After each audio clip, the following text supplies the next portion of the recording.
welcome to the Deep Dive. Today we're tackling something pretty ambitious. We're diving into a full manuscript text, The Sacred Balance, Gender, Spirit, and Society from Antiquity to Quantum Future. Yeah, this isn't just a quick look. The text itself digs incredibly deep. And it presents a really provocative idea, doesn't it? That the modern gender crisis isn't just evolution. Not at all. The author calls it, and this is a direct quote, historical engineering and a collapse of the sacred balance. So right away, it's framing it as something imposed, not natural. That hits differently because we usually think of our current relationship struggles as, just part of modern life. But this book argues that the root of all this disorder, the breakdown in families and society, is because we've forgotten something fundamental, this idea of balance. And it frames masculine and feminine not as like political footballs, but as cosmic principles, part of the universe's structure. And that civilization actually depends on them being in harmony, which is a huge claim. It is. And to even start unpacking it, we have to use the book's own language, which comes straight from Kemet, ancient Egypt. Right, starting with Mat. Mat, yeah. It's the central concept. It means truth, justice, balance, cosmic order, all rolled into one. So it's not just external order, it's internal too. Exactly. It's the law that's meant to govern both our reason and our emotions. It's like the ultimate standard for everything. Okay, so if Mat is this perfect cosmic order, then what's the flip side? That would be Isfet. Isfet. Yeah. Chaos, disorder, excess. The text explains it as what happens when that balance is lost. So it could be feeling without any rules, just raw emotion, like rage or lust running wild. Or the other way around. Or the other way around. Pure law, pure reason, but with no compassion, no empathy. That's also Isfet. Any extreme is a disorder. Got it. So the book isn't just describing the problem. Its mission, it sounds like, is restoration. Absolutely. It's trying to be a kind of map. It pulls from Kemet, Nubia, Ethiopia, but also modern psychology, even quantum physics. Quantum physics, how does that fit in? All right, this is where it gets really interesting. This is the quantum premise. The author uses it as the main metaphor. They suggest that our rigid modern gender roles are like a collapsed wave function. Okay, collapsed wave function. Break that down a bit. Sounds complex. It sounds it, but the metaphor itself is actually quite intuitive when you think about it. You know how in quantum physics, particles can be like waves and particles at the same time. Fluid. Right, until you measure them, then they pick one state. Exactly. That's the collapse. So the argument is the real masculine and feminine principles are like those quantum states, fluid, complementary, entangled, defined by the situation. Yeah. Co-sovereign. Okay. But then centuries of trauma, colonialism, slavery, conquest acted like that observer, that measurement. It forced this fluid reality into a rigid, fixed binary, male versus female, antagonistic. So the fixed roles we often see, a man must be X, a woman must do Y, aren't natural in this view. Not according to this text. They're seen as an enforced simplification. A trauma response that got locked into place, like a scar tissue script. It was, like you said earlier, engineered, not some kind of moral evolution. Wow, okay. That really sets the stage for looking at what things were like before this collapse. Yeah. The ancestral blueprint. Right. So part one, the ancestral blueprint, is all about that. It takes us back to African antiquity, specifically, to show what this fluid, co-sovereign thing looked like in real life. It wasn't just a nice idea, it was actually how societies were run. In many places, yes, especially in the Nile Valley, before colonialism really hit hard, they practiced what the text calls a dual sovereign system. Dual sovereign, meaning? Meaning power wasn't just held by one person or one gender, it required balance. Think of it like the king might issue a decree, but maybe the Queen Mother's Council had to approve it. So checks and balances built right in. Exactly. Ensuring law was tempered by wisdom, by concern for the community's continuity. It was about harmony, structurally. The details on Kemet are fascinating here. How Ma'at wasn't just some spiritual thing floating around, but baked into their actual laws, especially for women. Oh, absolutely. For anyone used to, say, Roman or later European legal traditions, the autonomy of Kemetic women is kind of stunning. How so? Well, they held legal personhood. The term is sa. This meant a woman was recognized in court as her own person, separate from her husband or father. Which means she could. She could own land, inherit land, transfer land, the basis of wealth. She could manage her own business, her own property, and Crucially, she could initiate divorce. Without being left destitute, presumably. Precisely. This wasn't just social custom, it was law. It reflected that cosmic idea of duality, and you see it in their marriage contracts. The shit. What's special about those? They weren't about ownership like in some other ancient societies where the wife was basically property. These were contracts spelling out financial reciprocity. They detailed what assets she brought, what she was entitled to if the marriage ended. It was about protecting her saw, her personhood, and ensuring accountability. So the legal structure supported this balance. Mm. But there was an internal aspect, too. A huge internal aspect. The ethics of emotional discipline. There's this text, The Instruction of Tahotep, wisdom literature. And it gives this really strong warning. Control the heart, for the tongue may slay a man. The idea is that uncontrolled emotion, passion without guidance, becomes isfet. It destroys everything. So self-control wasn't just like a personal virtue. It was seen as essential for order. Essential. If you couldn't govern your own heart, how could you possibly uphold Matt in your family or in society?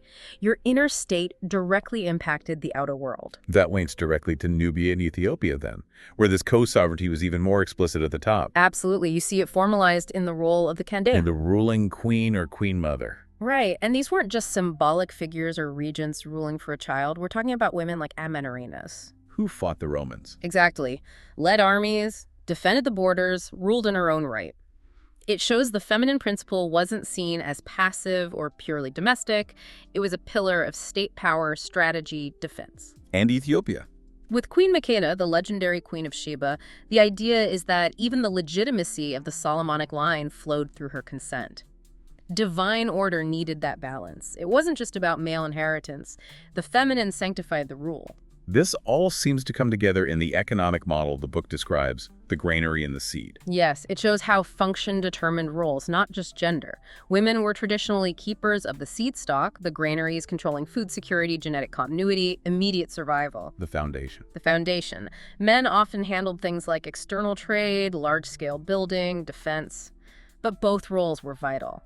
Neither was seen as non-economic. And this leads back to that core principle. Autonomy plus reciprocity. You need both. Each side has its own power, its own sphere of control, and they work together in mutual support.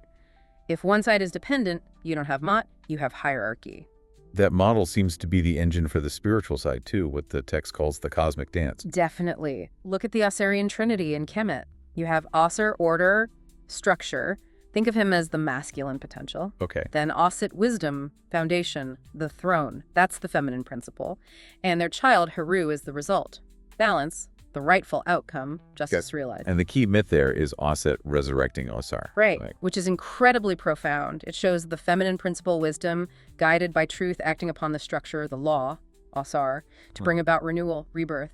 It suggests that wisdom is what keeps law from becoming dead, rigid dogma. So the relationship itself has to be this constant act of renewal. Wisdom revitalizing structure. Beautifully put, yeah. And you see echoes in Yoruba traditions, too. Seniority, competence, function often matter more than anatomy when it comes to the Igri. And that proverb. It is the calm river that carries the canoe. It's the same idea as Tahotep.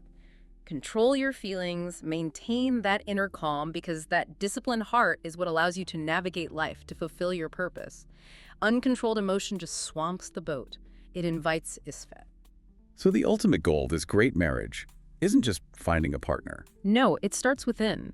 You have to integrate both poles, the masculine order and the feminine wisdom inside yourself first. Become Heru, balanced, before you can truly enter a balanced covenant with someone else. Okay, so that's the ideal, the blueprint. Now we have to get into part 2, the collapse of man. And the shift in tone here is, well, it's stark. This is where the historical engineering comes in. It's brutal, yeah. The manuscript argues this wasn't accidental drift, it was a deliberate dismantling. It points to 3 main tools used by colonial powers: the mission, the market, and the magistrate. Right, let's break those down. First, the mission. How did religious conversion play a role in collapsing this gender balance? Well, missionaries didn't just bring new faiths. They often brought very specific patriarchal interpretations of those faiths. They emphasized readings, say, from Genesis, about Eve coming from Adam's rib, or certain interpretations of Paul's letters about headship. Like 1 Corinthians 11.3. Exactly.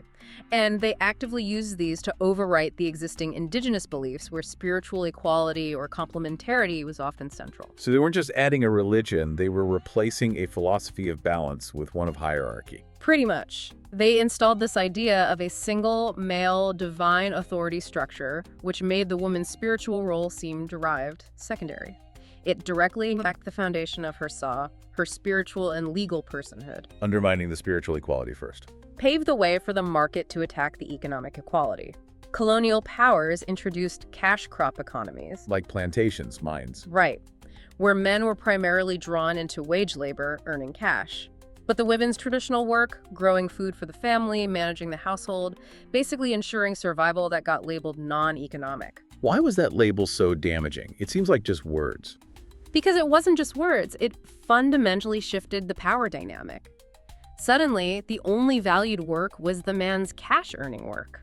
The woman's essential contribution was devalued, made invisible in the colonial economy. Which leads to dependence. Total dependence. It replaced that co-sovereign model where both were vital and autonomous with a system where the family often relied solely on the man's wage, however small. It broke the reciprocity. And then the magistrate comes in to lock it all down legally. Exactly. Colonial administrators introduced new legal codes, and a key feature was establishing the man as the legal head of household. Making women legal minors, essentially. In many respects, yes. It formally stripped away the autonomy that women had under many customary laws. The dual pillars we saw in Kemet or Nubia were replaced by one single male legal pillar. The text links this to other colonial legal doctrines. Yeah, it draws a parallel between this and things like terra nullius, the idea that land was empty if colonizers didn't see European-style ownership. Erasing indigenous land rights. And coverture, in English common law, where a married woman's legal identity was subsumed under her husband's. The source argues it's the same underlying delusion. A singular male or imperial power claiming the right to define reality and ownership. This systemic dismantling, this engineering, sets the stage for the horrors of the transatlantic slave trade, which the book calls metaphysical warfare. Why metaphysical? Because, the argument goes, it wasn't just about stealing labor. It was a targeted attack on the very spiritual and social structure, the gender architecture of African societies. It aimed to destroy the roles that upheld Ma'at. How did it target the masculine principle, the Osirian principle? By systematically denying the enslaved man his sacred functions. He couldn't protect his family. In fact, he was often forced into breeding situations, creating deep humiliation and, understandably, rage. He couldn't pass on lineage names, history, connection to ancestors were deliberately stripped, and he couldn't hold property or provide he became property. And the result, the text claims, is this shadow masculinity. Yeah. A masculinity born from trauma, from that deep void. It confuses aggression with strength, tries to dominate because it was denied the ability to protect and provide in a balanced way. It seeks control, not mad-acic discipline. It's an echo of the imposed hierarchy. And the impacts on the feminine principle. Yeah. The hyperburdening of the Ossetian principle. If the man's role was collapsed, the woman's was overloaded. She became the sole anchor, responsible for holding everything together emotionally, often economically, spiritually. Her womb, tragically, was turned into a tool for profit for the enslaver, and she lost that traditional control over the granary, over sustenance, and future security. Creating that archetype. The strong black woman. Heroic, yes, absolutely, but also carrying an impossible weight. Forced to embody both the provider and nurturer roles, often without the reciprocal support of a partner functioning within Ma'at. It's a survival mechanism born from profound imbalance. It's the ultimate breakdown of that autonomy plus reciprocity equation, just constant crisis. Exactly. Forging relationships in that fire creates deep, understandable mistrust that persists today. And the text points out how global faiths, or certain interpretations, were used to reinforce this.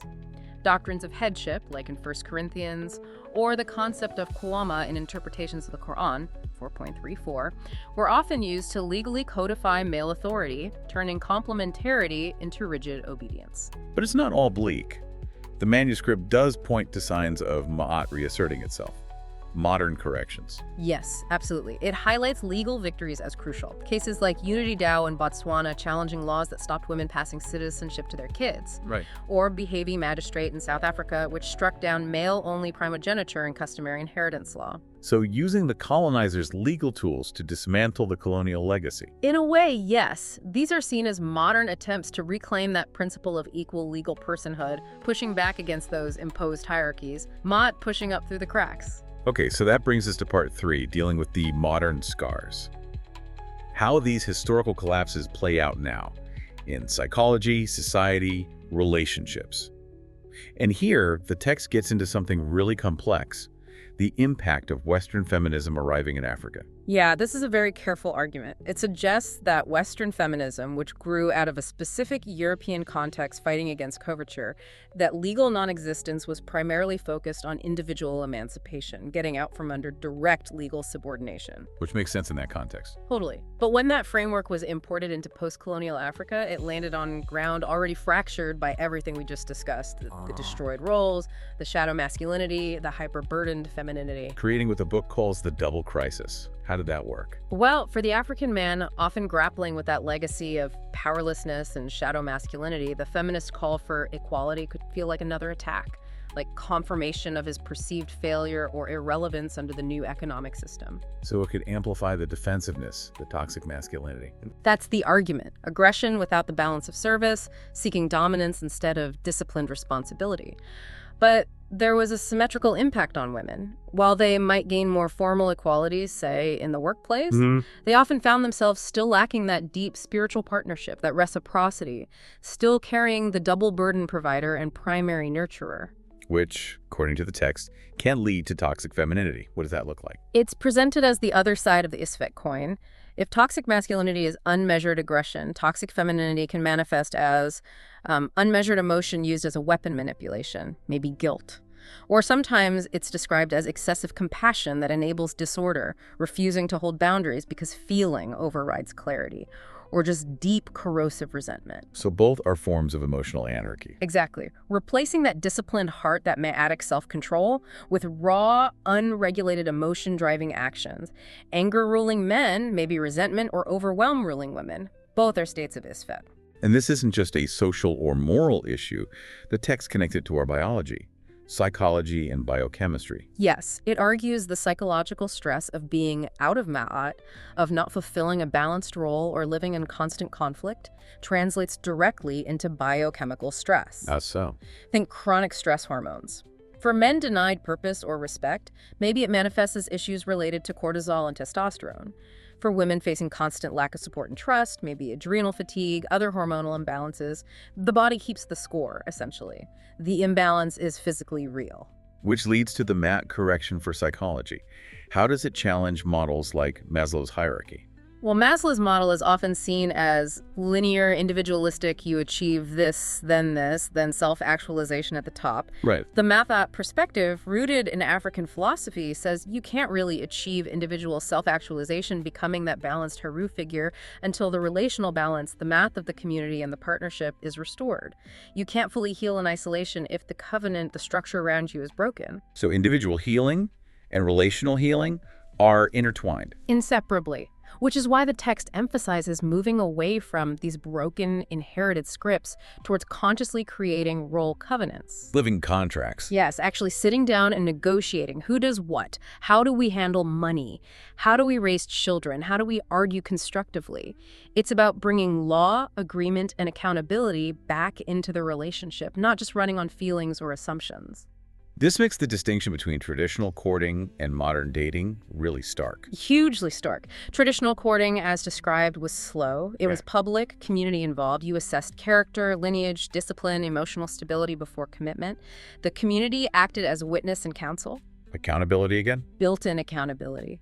Modern dating, the text argues, often prioritizes speed, secrecy, chemistry, algorithms even. It leads to what's called toxic romanticism, Which is the belief that intense feeling love justifies or excuses everything else. Overlooking red flags, ignoring financial or emotional instability, believing passion alone can sustain a lifelong covenant. That, the text says flatly, is Isfet masquerading as intimacy, feeling without law. So the practical advice is demand clarity before chemistry. That's a key takeaway. Understand the person's principles, their history, their capacity for accountability before getting swept away by emotion. And establish conflict rituals. How to argue. How to argue lawfully. The big rules mentioned are no insults, attacking the person, not the issue, no withdrawal, stonewalling, refusing to engage, and absolutely no contempt, scorn, discuss the ultimate relationship killer.